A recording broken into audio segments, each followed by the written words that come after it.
What up guys and fellow lovers of the cube world, welcome back to another Redstone video with me, Giorgio of course. And yeah, first of all, I'm a little bit sorry about the lateness of this video because I was supposed to post it on Monday or Tuesday at most. And yeah, I was feeling a bit under the weather during those days, so the video got a bit delayed and well, now it's done. I'm feeling great right now already, so it's good. And yeah, this is gonna be a redstone tutorial for you guys. I'm gonna show you how to build the overworld part of this new sand duper that I designed because I'm very proud of it. You'll see why in a second. And yeah, I also designed a part for the end to handle the sand or the concrete powder or the concrete to turn it into concrete automatically as well if you want. I also put a collection system with the water here and a sorter. This is a standard sorter that will sort all the colors of concrete powder, and also sand, red sand, and gravel, which are all the things that you can do with this thing. I said that I'm gonna show you how to build the overworld part because I decided not to show in a tutorial the end part here. You can check it out in the world download though, of course. But the reason why is because I think the end part is not that difficult to get if you're really gonna invest on building it, right? So you can easily copy it from the world download, and it's also not that complicated to understand. As you can see, we have. Let's turn this off because the TNT does a lot of noise. All right, that's better. So yeah, as you can see, we have this switch that will turn on these TNT dupers. Up here, it's the TNT duper that I've showed in a lot of videos. We are using 6 blocks inside of the hoppers, and we are aligning the TNT so that it lands on top of this obsidian here and blows up the concrete once it's turned into concrete. It gets duped as concrete powder, and it comes through the portal. It passes on top of these glass blocks. If we were to put the glass block here, which is what the lever does, as you can see, the concrete powder is able to pass through and hit this slime block. This slime block bounces it off and touches this water here at the top. It gets converted into concrete because every block here that we are duping contains 3 concrete powders, as you can see. So we have space for 3 concrete blocks. And then we push it forward and we blow it up with the TNT. We have the same deal on the other side, and we are just connecting both inputs with this redstone line. Now to turn it on and off, we have this little system here with the observers and the pistons spitting out their blocks, right? A little bit of a warning: if you are gonna do this contraption, if you're gonna build it in your world and you wanna leave the end with it running, because let's be honest, if you're in single player, how are you gonna turn off the part in the overworld if you are in the end? So you have to leave it running while you go to the overworld and turn it off.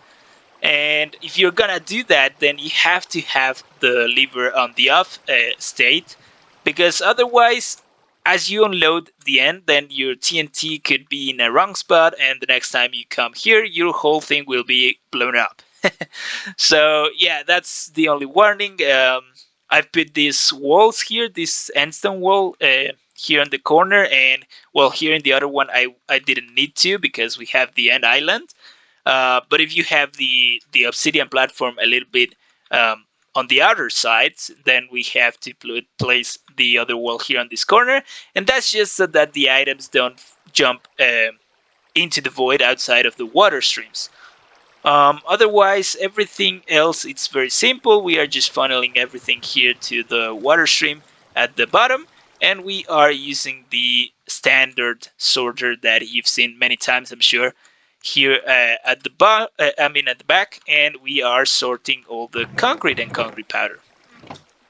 Anyways, guys, since I'm not gonna actually show you how to build this, let's head to the overworld. But before we do, I want to say that I intended this video just to be a sand duper, but the past video where I showed how to build a sand duper, or not how to build it, I think it was just a showcase. It was more of a proof of concept than an actual official design per se. So yeah, I decided to update it, make it a bit easier, a bit cheaper on the end part, and go all in, right? Not just have the sand duper, but also the concrete maker here in the end, for you to build it if you want to. So yeah, this is kind of like the version 2 or the official version of that last video that I posted probably months ago or a year ago even. Yeah, it was a long time ago. So yeah, I decided to also design the part in the end. It's, as you can see, very small, really. And yeah, if you want to check it out, it's in the world download. Now, let's head to the overworld.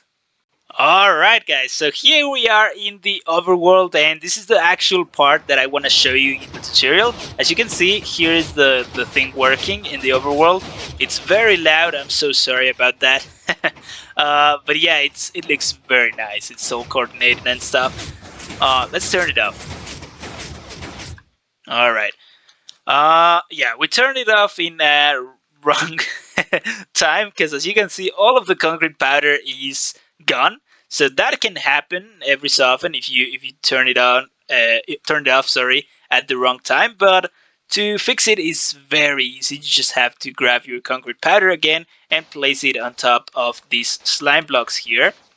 Another thing that could happen is that these pistons would have the concrete in between the slime blocks and the face of the pistons. If that happens, then you just remove it from the pistons. Oh, sorry. You shouldn't do that.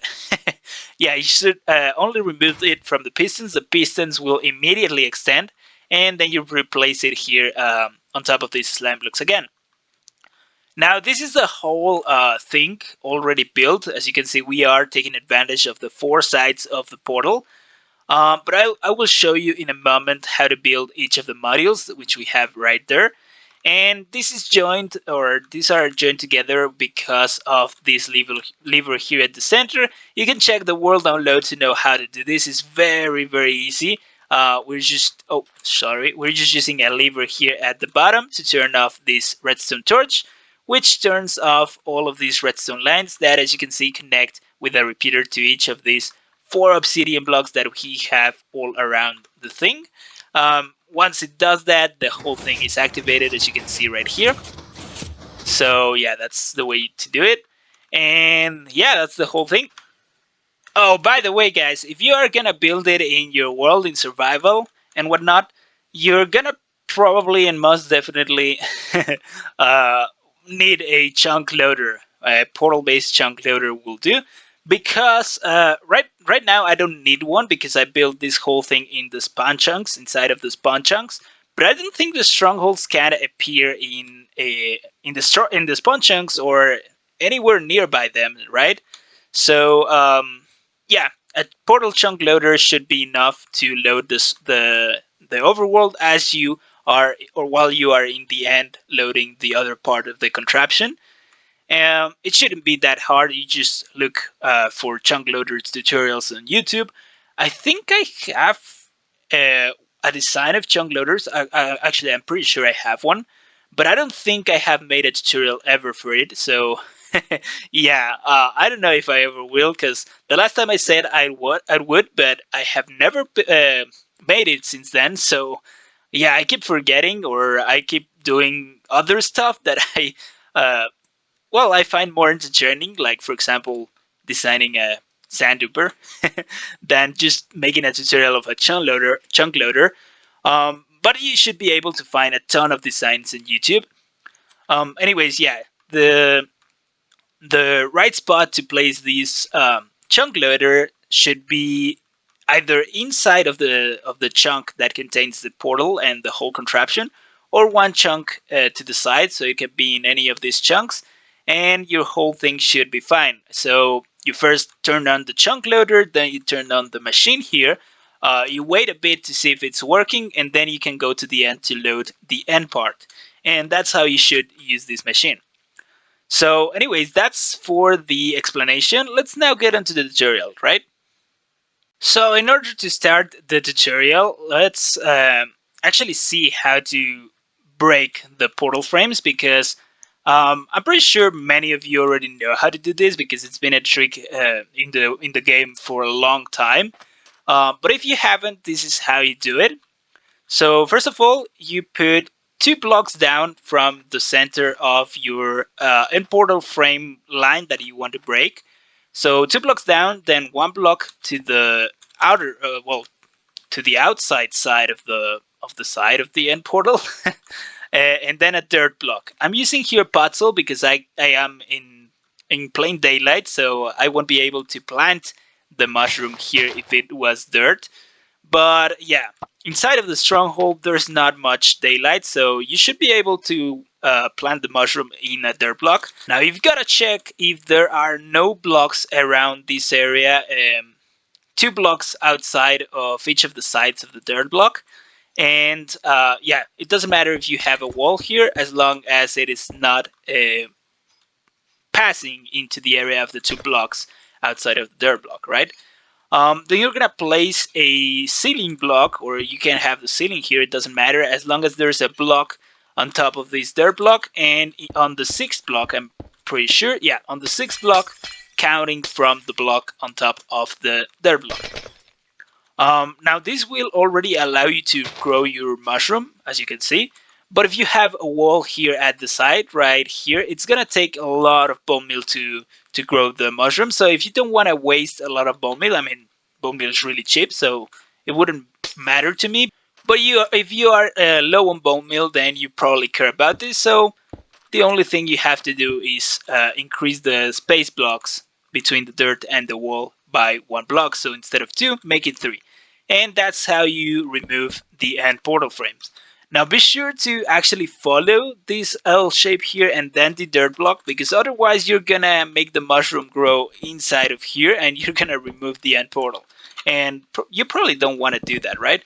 So yeah, this is the way to do it. As you can see, we don't have an end portal anymore, and it works the same if the end portals already have the eyes on them.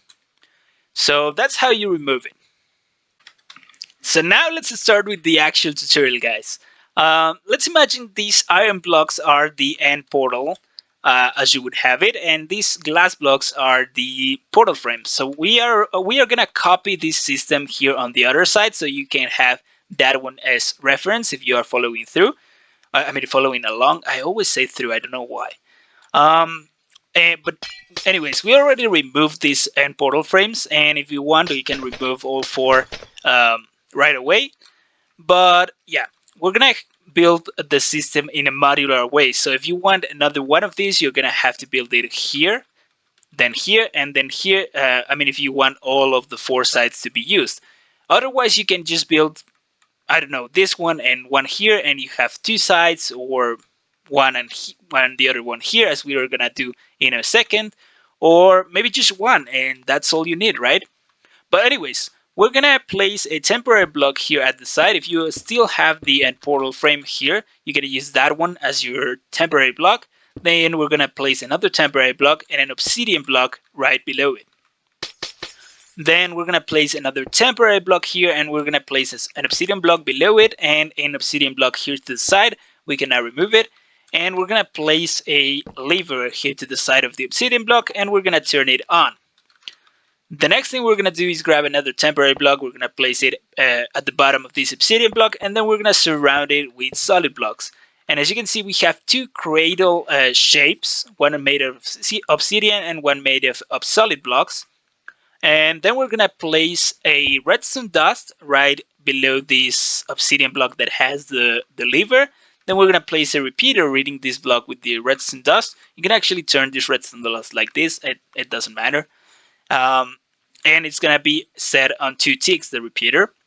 Then we're gonna place a redstone torch here at the top of this block. It's gonna immediately turn off.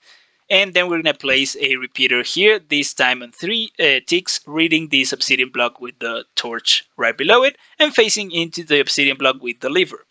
Now this is our whole timing system for the thing. As you can see, it's a sort of clock. And this is the part that I'm really proud of, the way I designed the whole thing in such a way that it would be very compact, everything next to each other. And instead of using extending pistons as we normally do with the sand dupers, I use retracting pistons, which is pretty cool. But anyways, we'll get into some of that later. for now, let's continue with the tutorial. So we're gonna place another redstone torch here at the top of this obsidian block. Then we're gonna place a solid block on top of it and another redstone torch on top of it.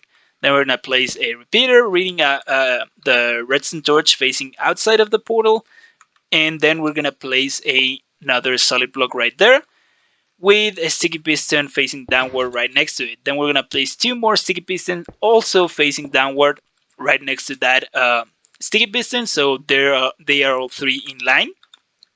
And then we're gonna cover them with some redstone dust, just like so. Now we are almost finished. The next thing we're gonna do is place a sticky piston right next to that torch, and we're gonna place 4 slime blocks in front of it and right below the faces of these sticky pistons. Then we're gonna grab some leaf blocks, and then we're gonna place them here at the bottom of these slime blocks. We have an obsidian block here, so we only need 3 of them. The next thing we're gonna do is place a sticky piston right below this leaf block here at the beginning, and then we're gonna place 3 sticky slime blocks. Sorry, here in front of the face of the sticky piston. Actually, my bad. It's not like that. We're gonna place the 3 slime blocks here in front of the leaf blocks, and then a slime block here at the face of the sticky piston. Now the only thing to do now is place our sand here at the top of these slime blocks. And as you can see, it's all done. It's very simple. If we activate it already works. And to turn it off at the right time, it's actually really easy. You just have to time the sand and hit the lever once it's on top of these slime blocks, which is for a long time. As you can see, it's from here to all the way here. So yeah, you have all that time to turn it off. So right now it's perfect. And as you can see, it resets itself if you turn it off at that time. And yeah, the system is very small to connect the 4 of them. As I said, you only have to connect a repeater here where the lever is. So the repeater would be right here and connected with some redstone to the center as we have it here. You can check that out in the world outlook. But anywho guys, that's all for the tutorial. As you can see, it's very simple to do. It's very compact. If we count the blocks, counting from here where the end portal frame would be, it's 1, 2, 3 blocks, and then this sticky piston extends and pushes these slime blocks to here. So in theory it's 4 blocks, and its height is 1, 2, 3, 4, 5, 6, 7, 8 blocks if we count this block right here. So it's a footprint of, what was it, 4 blocks times 8 blocks. Now here I have the common and more popular design of sand dupers that I've seen in the internet. This is the one that everybody uses. If we count, the end portal frames would be right here. So if we count, the footprint of that is 1, 2, 3, 4, 5, 6, 7 blocks by 1, 2, 3, 4, 5, 6, 7, 8 blocks. So the height is the same, but the width of it, or the length of it, is actually twice the size than my design. And we also have this extra piston here below the end portal. So in theory it's 9 blocks actually. Was it 7 or 8? Well, anyways, it's 1 more block. The speed though, the speed is exactly the same. This design uses the exact same speed as mine. It's also a bit more difficult to turn at the right time, this one. So yeah, both of these designs work at the same time. And the other duper that was my favorite for a long time was this one. It was made by El Mango a long time ago. And yeah, it uses the hitbox of a boat to actually bounce the sand back and take away all of its momentum once it passes through the portal. And well, the way to turn it on is just doing that. And as you can see, it's way faster. It dupes a sand every 8 ticks or 4 ticks, something like that. But it's super fast. It's way faster than these 2 designs. And the only downside with this is that you have to keep the obsidian platform removed. So with this design and this design, you don't. So yeah, I think that's why people prefer those designs these days, or at least this one. Hopefully mine it turns out to be a bit more popular because I think it's a very smart design. Also, something I forgot to say is that this design, as you can see, the default state of these pistons is retracted. The default state of this piston is retracted, and if this piston is retracted, mine, the default state of these two is retracted and this one is extended, because instead of actually extending this piston to push the sand this way and then retracting it with this piston, I have it as default retracted, and then this piston immediately extends to bring it back, and then brings it up, and then retracts to push it back again, and then this piston down here extends to catch it on this side. So it's a bit different. It's a bit more complicated to actually design it, but I think it turned out great, and I'm really proud of it, really. So hopefully you like it too, guys. And yeah, this one, of course, would still be my favorite if I hadn't come with that one. But yeah, the only downside of this one is you have to keep the obsidian platform removed, and the only way to do that that I know of these days is with string, like glitched string. I'm not gonna show you how to do that, but I do know how to do that. And if you want me to show it someday, I can probably show you in the Let's Play series. So leave me down a comment if you want to see it. But anyways, guys, that's all for the video for the redstone tutorial. Hopefully you like it. As I said, I'm really proud of this design. So yeah, I was so eager and so excited about showing it to you guys. So hopefully you like it. Hopefully you find it useful. If you do, please hit the thumbs up down below, and also consider subscribing if you haven't done so, for more content like this one. And I'll see you in the next one. Have a great week, or great weekend, I should say. And yeah, goodbye.